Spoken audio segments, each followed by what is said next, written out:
আমরা চাচ্ছি যে এইবার যেহেতু এসে গেছে সামনেই পানি, বৃষ্টি শুরু হয়ে যাবে, যে আমরা তো অন্তত অর্ধেক বাড়ি যেগুলো আগে পানির তলায় পড়তো এবার পানির তলায় পড়বে না, যদি বলতে পারতাম এবার পত্রিকার মধ্যে প্রথম পৃষ্ঠা ছাপা হবে না আগ্রাবাদ পানির তলে চলে গেছে, এখানে রিক্সা নৌকা করে রিক্সা চলতেছে, এরকম দৃশ্য আমরা দেখবো না, তাহলে বললাম যে একটা কাজ হয়েছে। এগুলো কিছু হবে না, এই ছবি আবার দেখবো, এই রিপোর্টে আবার আসবে, তাহলে এবার আগ্রাবাদে পানি দেখবো না আমরা। নিশ্চয় অনেক কাজ হয়েছে, আমি বলছি যে নেট রেজাল্ট যাতে মানুষ দেখেছে এটার ফলে এই হয়েছে, এটা আমাদের বুঝতে হবে। আমরা না হলে আগে একই কাহিনী বলে গেলাম, এত কাল কমেন্ট করা হলো, এত কিছু হলো, এবার এই পানির তলে পড়ে ছেলে মেয়ে মারা যাবে না, যেহেতু খাল এত বিশাল গর্ত হয়ে গেছে, এখানে এই পানির ভিতরে যখন জমবে সেই পানির তলায় পড়ে মরে গেল। এগুলো কতটা কমাতে পারবো? গত বছরের যে স্ট্যাটিস্টিক্স, গত বছরের স্ট্যাটিস্টিক্সের থেকে এই বছরের স্ট্যাটিস্টিক্স অন্তত 50% কম হবে, তাহলে বোঝা যায় না কিছুটা কাজ হয়েছে। যত আইটেম আছে এবারে এই জলাবদ্ধতার কারণে এই ঘটনা ঘটেছিল, গতবার এত অ্যাক্সিডেন্ট হয়েছে, এত মুখ হয়েছে, স্ট্যাটিস্টিক্স আমাদের কাছে আছে। এই বছরের যখন স্ট্যাটিস্টিক্স আমরা জমা করব, সেটা তুলনাগতভাবে আমরা কি দেখবো সেটাই আমরা এক্সপেকটেশন। আজকে যদি আমরা আলাপ করে যাই, সেটা আমরা লক্ষ্য করবো যে এটা হচ্ছে কিনা, না হলে বলবো যে এত পানি গেল, টাকা গেল, সব কিছু গেল, কাজ করল না।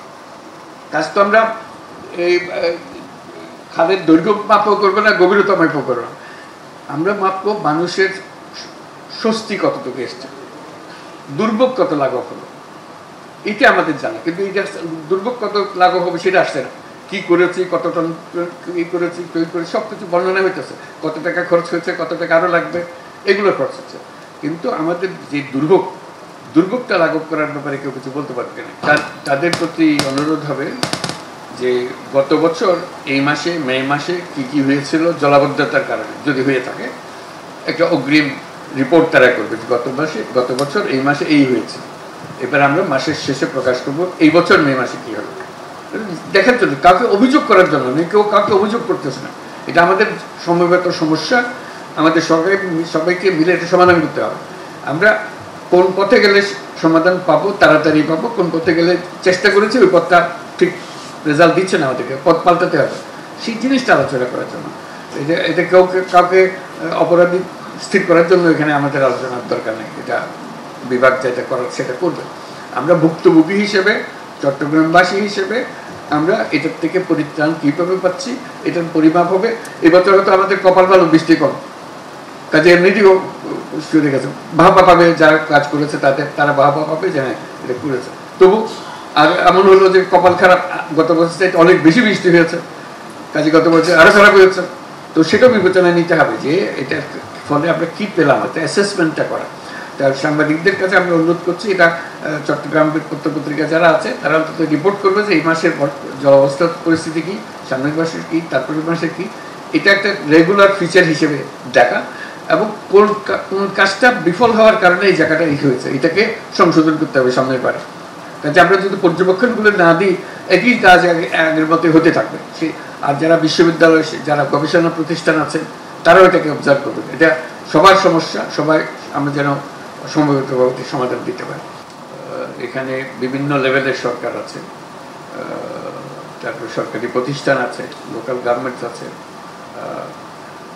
কার কি দায়িত্ব থাকলে এটা সুসম্বন্ধিত হতে পারতো, এখানে হচ্ছে না, এরকম কিছু আসে কিনা, বা ঢাকার থেকে রাষ্ট্রীয়ভাবে যা যা করণীয় সেখানে কি কি ঘাটতি আছে, এই কারণে এগুলো যাচ্ছে না।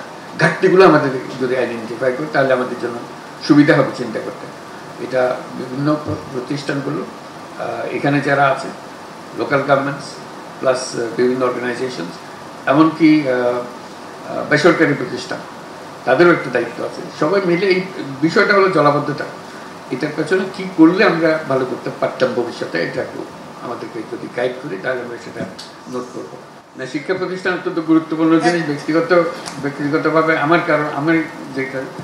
আমি নিজে চট্টগ্রাম মিউনিসিপ্যালিটির স্কুল সিস্টেমের ছাত্র, সেখান থেকে প্রাইমারি স্কুল পাস করছি আমি। তো কাজে আমি জানি যে এটা কত গুরুত্বপূর্ণ জিনিস। বহু ছাত্র তাদের জীবনের প্রথম ধাপ লেখাপড়ার সুযোগ পেয়েছে এই মিউনিসিপ্যাল স্কুল সিস্টেমটা থাকার কারণে। বিশেষ করে চট্টগ্রামে স্কুল সিস্টেমটা বেশ ওয়েল অর্গানাইজ ছিল সে সময়। এখন কী অবস্থায় আছে জানি না, সেটার বেনিফিটটা আমি ছাত্র হিসেবে পেয়েছি। আর যেটা বলছিলাম যে আমাদের অন্যান্য প্রতিষ্ঠান কী ভূমিকা রাখতে পারতো, কী হলে ভালো হতো, সেটাও যদি কেউ আমাদেরকে সাজেশন দেয়। যেহেতু জলাবদ্ধতা, এটা পরীক্ষার রেজাল্ট বের হবে কিছুদিনের মধ্যে, তার আগে আমরা জেনে যাই কী হবে, কী করলে আমরা ভালো করবো ভবিষ্যতের জন্য। চট্টগ্রাম এটা বাংলাদেশের অন্য আরেকটা শহরের মতো না, এটা মনে রাখতে হবে। চট্টগ্রামের স্ট্যাটাস ভিন্ন, কারণ এটা ব্রিটিশ আমলের একটা শহর, এবং ব্রিটিশ আমলে ব্রিটিশ ভারতের যে উল্লেখযোগ্য যে কটা শহর ছিল তার মধ্যে চট্টগ্রাম একটা। চট্টগ্রাম অনেক কাজে নেতৃত্ব দিয়েছে ব্রিটিশ আমলে, এবং সরকার এখানে মিউনিসিপ্যাল কর্পোরেশন ছিল, তখন মিউনিসিপ্যালিটি ছিল, তাদের কাজকর্ম এবং এখানকার স্কুল কলেজের কৃতিত্ব সব মিলিয়ে এটা গুরুত্বপূর্ণ স্থানে ছিল সেই আমলে, পাকিস্তান হওয়ার আগে। পাকিস্তান আমলেও চট্টগ্রামের এটা বিশেষ মর্যাদা ছিল, বিশেষ বৈশিষ্ট্য ছিল, তার অনেক দিকে তার সাফল্য ছিল। এখন বাংলাদেশের কনটেক্সটে সেই ঐতিহ্য হারিয়ে যায়নি, সেই ঐতিহ্য ধরে রাখা এবং আরও উপরে ওঠানো, যে বাংলা শুধু 8-10টা নগরের মতো চট্টগ্রামও চলবে এরকম আশা করা ঠিক হবে না, এবং এটা চট্টগ্রামবাসীর জন্যও ভালো হবে না এবং দেশের জন্য ভালো হবে না, কারণ তাদের যে ইতিহাস এবং তাদের যে কৃতিত্ব সেটা দেশকে নেতৃত্ব দেওয়ার জন্য অত্যন্ত গুরুত্বপূর্ণ। তো কাজেই সব ক্ষেত্রে দেশের বিভিন্ন কাজে আজকে যে জলাবদ্ধতাটা সিম্বলিক, এটা একটা সমস্যা, এটা কেন্দ্রীয়ভাবে সমাধানের বিষয় না, এটা হলো যে স্থানীয়ভাবে সমাধানের বিষয়। আমরা যে স্থানীয় সরকারের উপরে গুরুত্বের কথা বলে এসেছি একদিন ধরে, এখন সেটা বাস্তবে কার্যকর হচ্ছে, যে কারণে আমাদের সিটি গভর্নমেন্টের কথা আমরা সজোরে বলছি যে এটা আমাদের একটা city government, it is a government. কাজে তার দায়িত্ব এবং সেটা দায়িত্ব পালন, তার ক্ষমতা, ক্ষমতায়ন সব কিছু মিলে তার মূল ক্ষমতা হলো তার নগরবাসী। নগরবাসীর সম্মিলিত শক্তিই হলো নগরের শক্তি। কাজে নগরবাসীকে মোবিলাইজ করে সমস্যার সমাধান করা, এবং চট্টগ্রামে যেই শক্তি আছে অন্য কোনো জেলাতে অত শক্তি নাই, জেলা শহরের কথা বলছি, এই শক্তি নেই। কাজে এখানে আমাদেরকে শুধু কাজ করতে হবে তা না, কাজে নেতৃত্ব দিতে হবে, অন্যরা যেন আমাদের দেখে অনুপ্রাণিত হয়, অনুপ্রেরণা যোগাতে হবে। কাজে সে কথা মনে রেখে আমাদের কাজগুলো করতে হবে। ওটা এই কারণে নয় শুধু তাদের দেখানোর জন্য করছে তা না, আমাদের অতীতকে স্মরণ রেখে যে আমরা বরাবরই এটা করে এসেছি, আমাদের সেই ক্ষমতা আছে চট্টগ্রাম নগরের মধ্যে, সেই ক্ষমতা আছে, যে ক্ষমতা আমরা ইচ্ছে করলে প্রকাশ করতে পারি এবং দৃষ্টান্ত স্থাপন করতে পারি। অনেক দৃষ্টান্ত কেন্দ্রীয় সরকারের জন্য শিক্ষণীয় হবে, যে এটা আমরা করেছি, দেখেন আমরা সারা দেশেও করতে পারেন, আমরা এটা করে দেখি। নমুনা যদি করে ফেলতে পারে তাহলে সেটা কেন্দ্রীয় সরকার অনুসরণ করে অন্যান্য জেলাকে অনুপ্রাণিত, অন্যান্য শহরগুলোকেও অনুপ্রাণিত করতে পারে। আমি সেই ভূমিকাটার কথাটা বিশেষ করে মনে করিয়ে দিচ্ছি। এখানে যে সমস্ত ইনস্টিটিউশনস আছে, যে সমস্ত